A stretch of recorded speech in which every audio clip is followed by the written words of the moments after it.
శివాలు కూడా తవ్వకాలైతే కొనసాగబోతున్నాయి. నిన్నెక్కడైతే 4 డెడ్ బాడీలు దొరికాయో నేత్రావతి నది ఒడ్డు మీద, అక్కడే తవ్వకాలను మళ్ళీ కంటిన్యూ చేయబోతున్నారు. ఎందుకంటే నిన్న సాయంత్రం 6 దాటిన తర్వాత మొత్తం చీకటమయమైపోవటం, అది కూడా పూర్తిగా జంగిలి వాతావరణం లోపల ఉండటంతో సో లైట్లు కానీ ఫెసిలిటీస్ కానీ ఏమీ లేకపోవటం, మరొకవైపు వర్షంతో ఉదయం నుంచి కూడా అక్కడ పనిచేస్తున్న సిబ్బంది అంతా పూర్తిగా తడిచిపోయిన నేపథ్యంలో 6 గంటలకల్లా క్లోజ్ చేసి వాళ్ళు దొరికిన అవశేషాలు తీసుకుని సిట్ ఆఫీస్కి వెళ్ళిపోవడం అనేది జరిగింది.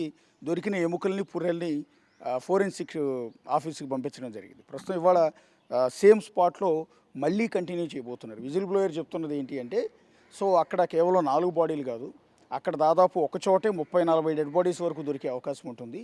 అలాగే ఇంకా మిగిలిన నేను చూపించిన లొకేషన్స్ ఏవైతే ఉన్నాయో 11, 12, 13 ఈ లొకేషన్స్లో తవ్వితే ఇంకొన్ని మృతదేహాలు దొరుకుతాయి.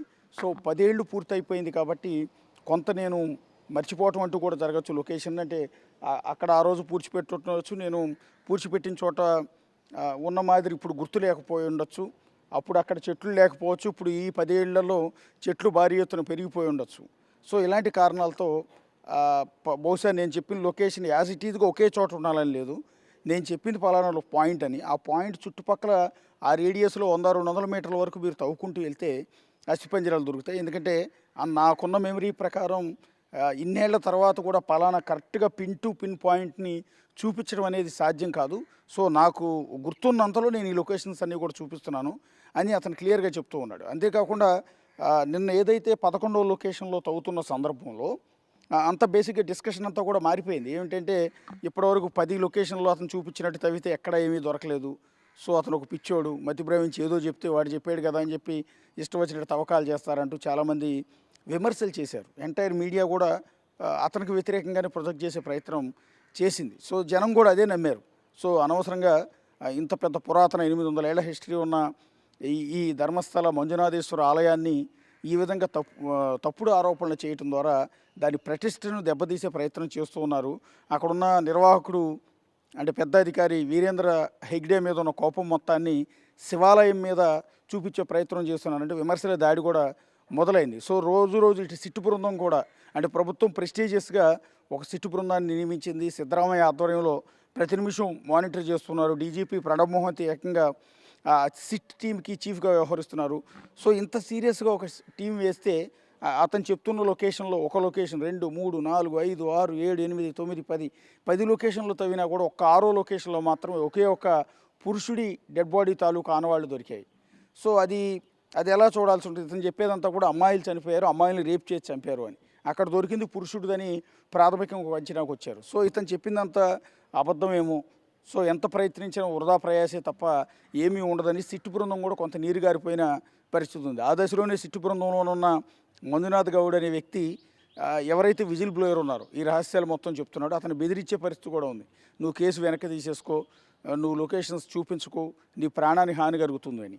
సో ఇలాంటి రకరకాల అనుమానాలు, రకరకాల ట్విస్టుల నేపథ్యంలో నిన్న 11వ లొకేషన్లో తవ్వుతున్నప్పుడు అసలు ఎంటైర్ కేసు అంతా కూడా నీరు గారిపోయింది, ఇంకేమీ లేదనుకుంటున్న తరుణంలో అనూహ్యంగా విజిల్ బ్లోయర్ నాకు ఇంకొక ప్లేస్ గుర్తొచ్చింది, ఇక్కడ తవ్వకం ఆపి అంటే 11వ లొకేషన్లో తవ్వటం ఆపి నేను చూపించిన లొకేషన్కి రండి అంటూ దానికి ఒక 200 మీటర్ల అవతల కొండ మీద అడవి ప్రాంతంలో ఒక లొకేషన్ చూపించాడు. మరి అతనికి ఆ టైంలో ఎందుకు గుర్తొచ్చిందో ఏంటో తెలియదు. సో అక్కడికి వెళ్ళి తిరిగి ఇక్కడ నుంచి మిషనరీ కూలీలందరినీ కూడా తీసుకెళ్ళి అక్కడ తవ్వకానే తవ్విన 2 అడుగుల్లోనే ఒక పుర్రెకి సంబంధించిన ఆనవాళ్ళు, పుర్రె ఎముకలు దొరకడం జరిగింది. అక్కడే తవ్వుకుంటూ పోతే ఆ నియర్ బై ఉన్న స్పాట్లోనే అంటే 2-3 అడుగుల లోతులోనే దాదాపు 4 మృతదేహాలకు సంబంధించిన ఆనవాళ్ళు దొరికాయి. దొరికిన శాంపిల్స్ని బట్టి చూస్తే చాలా క్లియర్గా అంటే ముఖ దవడలు కావచ్చు, స్కెలిటన్ అంటే చనిపోయిన తర్వాత ఇక్కడ అస్థిపంజర ముఖానికి సంబంధించిన ఎముక ఏదైతే ఉందో ఇదంతా ఆడవారి మాదిరిగా అనిపిస్తోంది అని ఫోరెన్సిక్ నిపుణులు భావిస్తున్నారు. ఎందుకంటే మగవారికి ఈ దవడ భాగం అంతా కూడా పెద్దగా ఉంటుంది, దంతాల ఈ భాగం అంతా కూడా కొంత పెద్దగా కనిపిస్తుంటుంది. అందువల్ల చూడగానే ఇలాంటి పుర్రెలు చూడగానే ఇది మగవాడదా, పురుషులదా, పిల్లలదా, పెద్దలదా అనేది ఇమ్మీడియట్గా ఒక అంచనాకు రాగలుగుతాను. సో అక్కడ దొరికిన ఆ నోటి భాగం నిర్మాణం కావచ్చు, దవడ నిర్మాణం కావచ్చు, ముఖ ఆకృతి కావచ్చు, ఇదంతా చూసిన తర్వాత ఒక అంచనాకు వస్తూ ఉన్నారు అది మహిళలవే. సో 4 కూడా మహిళలవే అనేది ఒక ఫోరెన్సిక్ టీం ప్రస్తుతానికైతే ఒక అంచనాకు వచ్చింది, అది ప్రాథమికంగా చెప్పింది. కానీ మీడియా ముందు ఎవరు కూడా ఎలాంటి ప్రకటనలు చేయొద్దని ప్రభుత్వం నుంచి స్ట్రిక్ట్ ఆదేశాలు ఉన్న నేపథ్యంలో ఏ ఒక్కరు కూడా డైరెక్ట్గా చెప్పట్లే, ఆఫ్ ది రికార్డ్ మాత్రమే చెప్తున్నారు. అది కూడా విజిల్ బ్లోయర్ ముఖంలో నిన్న ఒక నవ్వు కనిపించింది. ఎందుకు అంటే నిన్నటి వరకు నన్ను శపించారు, నన్ను దూషించారు, విమర్శించారు, నన్ను ఒక నిందితుడిగా చూపించే ప్రయత్నం చేశారు. అలాంటిది వాళ్ళు నేను చెప్పిన లొకేషన్లో ఈ డెడ్ బాడీస్ దొరికిన నేపథ్యంలో నేను చెప్పిందంతా కూడా నిజమే కదా, ఏదైతే ధర్మస్థల నిర్వాహకుడు వీరేంద్ర హెగ్డే ఆధ్వర్యంలో వాళ్ళ ఫ్యామిలీ చేస్తున్న దురాఘాతాలు, ఇన్ని వందల మంది చంపారని నేను చెప్పిన మాట వాస్తవం అయింది కదా అంటూ అతను ముఖంలో కొంత చిరునవ్వు కనిపించిన పరిస్థితి కనిపిస్తుంది. ఇప్పటికైనా న్యాయం జరుగుతుంది, ఇప్పటికైనా ఇంకా సిటీ టీం ఇంకా సీరియస్గా ఇన్వెస్టిగేషన్ చేస్తే ఇంకా వందల శవాలు బయటకు వచ్చే అవకాశం ఉంటుంది అని చెప్తున్నారు. అట్లాగే ఇప్పుడు ఏదైతే విజిల్ బ్లోయర్ ఉన్నాడో అతని పేరు భీమన్న అని తెలిసింది. సో అతని తరపు వ్యక్తులతో, అలాగే ఇక్కడ ఏదైతే వీరేంద్ర హెగ్డేకి వ్యతిరేకంగా పోరాటం చేస్తున్న మిగిలిన వాళ్ళతో మాట్లాడినప్పుడు వాళ్ళు అంటున్నది ఏంటంటే, విజిల్ బ్లోయర్ చూపించింది ఒక లొకేషన్ మాత్రమే, సో అక్కడ 4 బాడీలు దొరికినాయి అంటున్నారు. అలా తవ్వుకుంటూ వెళ్తే మేము చూపించిన లొకేషన్స్ అన్నీ తవ్వితే 500కు పైగా డెడ్ బాడీస్ దొరుకుతాయి. ప్రపంచ చరిత్రలో ఇంకెక్కడా జరగని అత్యంత దారుణాలన్నీ కూడా ఇక్కడే జరిగాయి. ఒక హిట్లర్ మాదిరిగా, హిట్లర్ యూదుల్ని ఊతకోత కోసినట్టుగా ఇక్కడ ధర్మస్థలిలో వీరేంద్ర హెగ్డే అనుచరులు ఈ విధంగా జనాలందరినీ కూడా ఊచకోత కోశారు, దారుణాలు చేశారు, రేపులు చేశారు, మర్డర్లు చేశారు అంటూ వాళ్ళు ఆరోపిస్తూ ఉన్నారు.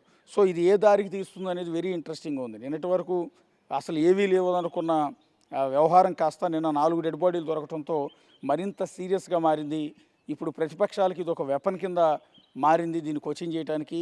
సో ఇప్పుడు ఒకవేళ మేనేజ్ చేద్దామన్నా, లాబియింగ్ చేద్దామన్నా, ఒత్తిడి తీసుకొద్దామన్నా కూడా సాధ్యం కాని పరిస్థితి ఏర్పడింది. సో ఈ నేపథ్యంలో సిట్ బృందం ఎక్కడా కూడా దీన్ని తప్పుదో పట్టించే ప్రయత్నం అయితే చేయబోదు.